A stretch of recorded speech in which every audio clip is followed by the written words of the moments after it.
कि आसाम एक ऐसी जगह है जहां पर एनआरसी अब तक हुआ है। कल मैंने अपने एक वीडियो के जरिए आप लोगों से कहा था कि भारत में एनआरसी मुमकिन क्यों नहीं है। इस उन्वान पर, इस टॉपिक पर मैं एक वीडियो सीरीज बनाना चाहता हूं।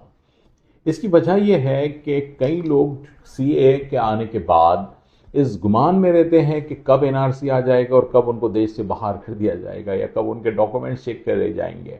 एक लोगों में डर सा है, एक फोबिया सा है।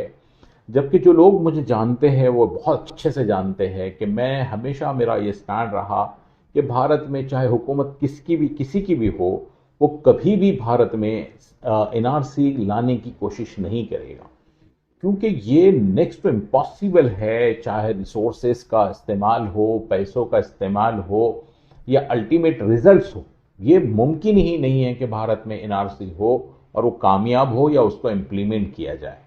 इसकी बहुत से वजूहात हैं और उन सारी वजूहात को हम लोग इस वीडियो सीरीज के जरिए जो है डिस्कस करेंगे वन बाय वन।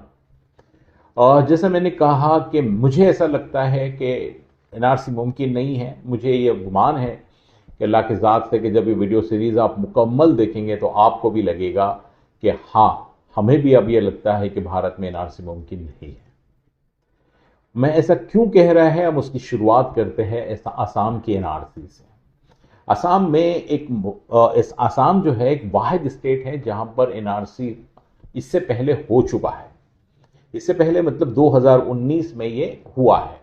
लेकिन आप यहां पर एक चीज बहुत वाज़ेह तौर पर समझ लीजिएगा कि असम के जो हालात है, असम वो रेस्ट ऑफ इंडिया के मुकाबले अलग है। वहां की जो ट्रीटीज है, आपसी समझौता है, वहां लोकल का जो गुस्सा है, लोकल्स का हमेशा इस बात के लिए झगड़ा और वहां पर हमेशा तजाद रहा इस बात को लेके कि बाहर के जो घुसपैठिए है, उनके जो लोकल्स है, उनके रिसोर्सेज का मिसयूज करते हैं, इसलिए वो हमेशा उनके खिलाफ रहे। तो ये बाहर निकालने की जो डिमांड थी, आखिर में जो है 2010 के बाद सुप्रीम कोर्ट तक ये मैटर पहुंचा और सुप्रीम कोर्ट ने ये कहा कि असम में एनआरसी होगी और सुप्रीम कोर्ट के निगरानी में वो एनआरसी होगी।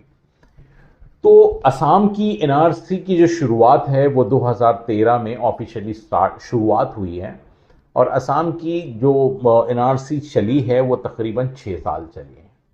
और असम के टोटल एनआरसी में जो एप्लीकेशंस आए थे वो 3 करोड़ 30 लाख आए थे।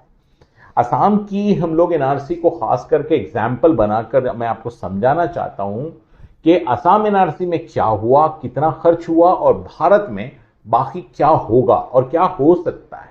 इसलिए हम असम को नमूना बना रहे हैं, क्योंकि असम एक ऐसी जगह है जहां पर एनआरसी अब तक हुआ है।